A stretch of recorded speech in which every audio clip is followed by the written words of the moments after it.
बिस्मिल्लाहिर्रहमानिर्रहीम।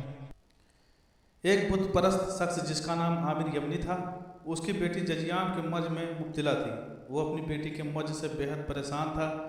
वो अपनी बेटी को अपने बुत के सामने बिठाकर बुत से इल्तिजा किया करता था, ऐ बुत, अगर तू मेरी बेटी को सेहतयाब कर सकता है, इस मर्ज से मेरी बेटी की जान बचा ले। मगर बुत तो पत्थर का बना हुआ था। वो ना तो हरकत करता है और ना ही कुछ बोलता है। वो किस तरह से आमिर यमनी को कोई जवाब देता। बुत के सामने अपनी बेटी को बिठाकर हर रोज दुआएं कर कर के तंग आ गया। उसने अपनी बीवी से कहा कि इन बुतों की हम कब तक पूजा करते रहेंगे। ये ना तो हमारी बेटी को ठीक करने की हिम्मत रखते हैं और ना ही ये बोल सकते हैं। मुझे तो ऐसा लगता है कि हम गुमराही की तरफ जा रहे हैं। आमिर यमनी कहने लगा कि जरूर इस कायनात को पैदा करने वाला कोई और है, जो सारी कायनात का मालिक। क्यों ये दुनिया और उसकी हर चीज़ खुद ब खुद वजूद में नहीं आई। मुझे यकीन हो गया है कि ये बुत इस काबिल नहीं है कि कोई चीज़ पैदा कर सकें। ये सब बुत झूठे हैं। आमिर यमनी की बीवी ने जवाब दिया कि आप दुरुस्त कह रहे हैं। मुझे भी यही लगता है कि हमको बुतों की इबादत करना छोड़ देनी चाहिए।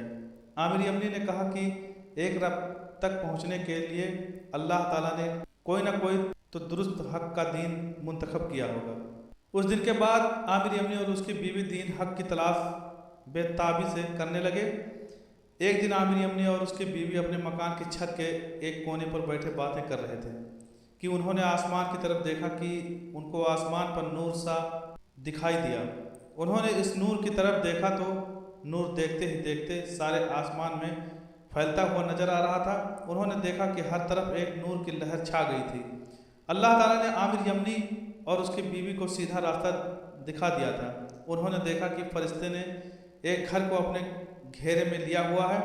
दुनिया की हर चीज़ अल्लाह ताला को सजदा करती हुई नजर आ रही थी। अचानक गैब से आवाज़ आई कि अल्लाह ताला के आखिरी और सच्चे नबी सल्लल्लाहु अलैहि वसल्लम दुनिया में तशरीफ ले आए हैं। आमिर की बीवी ने कहा कि आमिर देखो, बुत जमीन पर किस तरह से बेबस पड़ा हुआ है। इनकी बात सुनकर बेजान बुत ने कहा, खबरदार हो जाओ, अल्लाह ताला के आखिरी नबी सल्लल्लाहु अलैहि वसल्लम दुनिया में तशरीफ ला चुके हैं, जिनके इशारे पर चाँद दो टुकड़े में बट जाएगा, जिनके इशारे पर दुनिया की हर चीज़ बोल पड़ेगी। आमिर ने कहा, अरे मेरी प्यारी बीवी, आप भी बुत के मुंह से यही अल्फाज सुन रही हो जो मैं सुन रहा हूँ। आमिर की बीवी ने कहा, जी हाँ, मैं भी सब कुछ वही सुन रही हूँ जो आप सुन रहे हो। इसके बाद दोनों ने बुत से पूछा कि उस नबी का नाम क्या है। गैब से आवाज़ सुनाई दी कि ये बुत बेजान है, ये मजीद बातें नहीं करेगा। फिर मियाँ और बीवी को गैब से आवाज़ आई कि इनका नाम मोहम्मद सल्लल्लाहु अलैहि वसल्लम है। ये नबी सल्लल्लाहु अलैहि वसल्लम हज़रत इस्माईल अलैहिस्सलाम की नस्ल से हैं। जब ये ज़मीन पर चलेंगे तो आसमान के बादल इन पर साया करते हुए इनके ऊपर ऊपर चलेंगे। आमिर यमनी और उसकी बीवी ये मंजर देख सुन रही थी कि उन्होंने देखा कि उनकी माजूर बेटी जो कमरे के अंदर लेटी हुई थी, वह अपने कदमों पर चलकर अपने माँ बाप के पास आ बैठी। अपनी बेटी को ठीक होते हुए देखकर वो बहुत ही हैरान हुए कि हमारी माजूर बेटी अचानक कैसे ठीक हो गई। बेटी ने अपने वालिदैन को कहा कि मैं सो रही थी कि मैं देखा कि एक नूरानी चेहरे वाले बुजुर्ग मेरे पास तशरीफ लाए। मैंने उस बुजुर्ग से पूछा कि आप कौन हो। मुझे आवाज़ सुनाई दी, ये अदनान के बेटे का नूर है। हज़रत मोहम्मद सल्लल्लाहु अलैहि वसल्लम के आबा व अजदाद में से किसी का नाम अदनान था, उनका नाम मोहम्मद सल्लल्लाहु अलैहि वसल्लम है। मैंने दरियाफ्त किया कि हज़रत मोहम्मद सल्लल्लाहु अलैहि वसल्लम का दीन क्या है। मुझे जवाब मिला कि उनका दीन इस्लाम है। मैंने पूछा कि हज़रत मोहम्मद सल्लल्लाहु अलैहि वसल्लम किसकी इबादत करते हैं। गैब से आवाज़ आई कि दीन इस्लाम को मानने वाले लोग एक अल्लाह की इबादत करते हैं जो तन्हा है, इसका कोई शरीक नहीं है। वो ना किसी की औलाद है और ना इसका कोई बेटा है, वह वाहद है। मैंने पूछा, ऐ नूरानी चेहरे वाले, तुम कौन हो। मुझे आवाज़ आई, मैं एक फरिश्ता हूँ।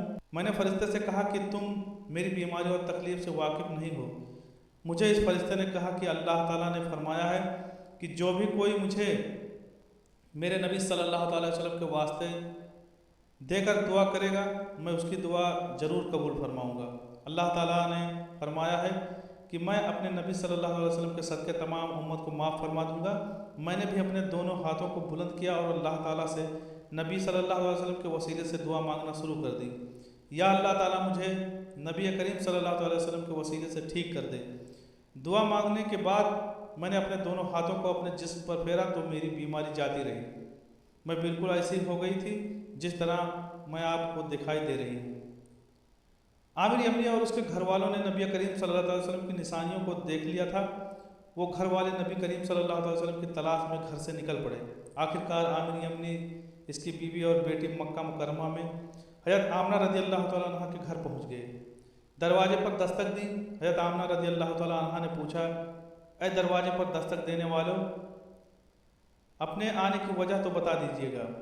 आमिर यमनी की बीवी ने दरवाजे पर खड़े होते हुए अर्ज किया, अय बीबी, अपने आने वाले लाडले प्यारे बेटे का चेहरे मुबारक की एक झलक तो दिखा दीजिए। अंदर से बीबी आमना ने फरमाया कि मुझे डर लगता है कि यहूदी मेरे लाडले को कोई नुकसान न पहुँचाएँ।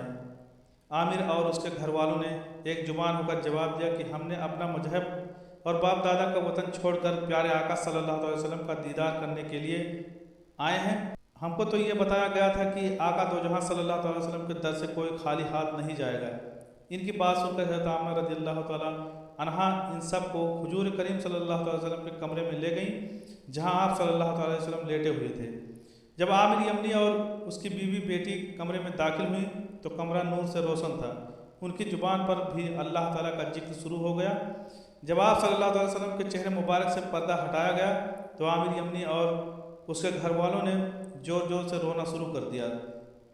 उन्होंने नन्हे मोहम्मद सल्लल्लाहु अलैहि वसल्लम के हाथों को बोसे दिए। बीबी आमना रज़ी अल्लाह तआला अन्हा फरमाने लगी, ऐ दूर से आए हुए मेहमान, अब मेरे लाडले बेटे के कमरे से बाहर जाओ।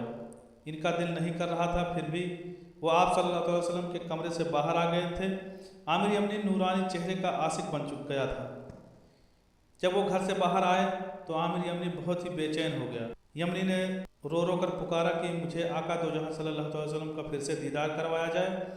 जब इसको दोबारा नबी करीम सल्लल्लाहु अलैहि वसल्लम के कमरे में दाखिल होने की इजाज़त मिल गई तो वो नबी करीम सल्लल्लाहु अलैहि वसल्लम के पाँव मुबारक में गिर पड़ा और वहाँ ही उसकी रूह परवाज कर गई। आमीन या रब्बुल आलमीन।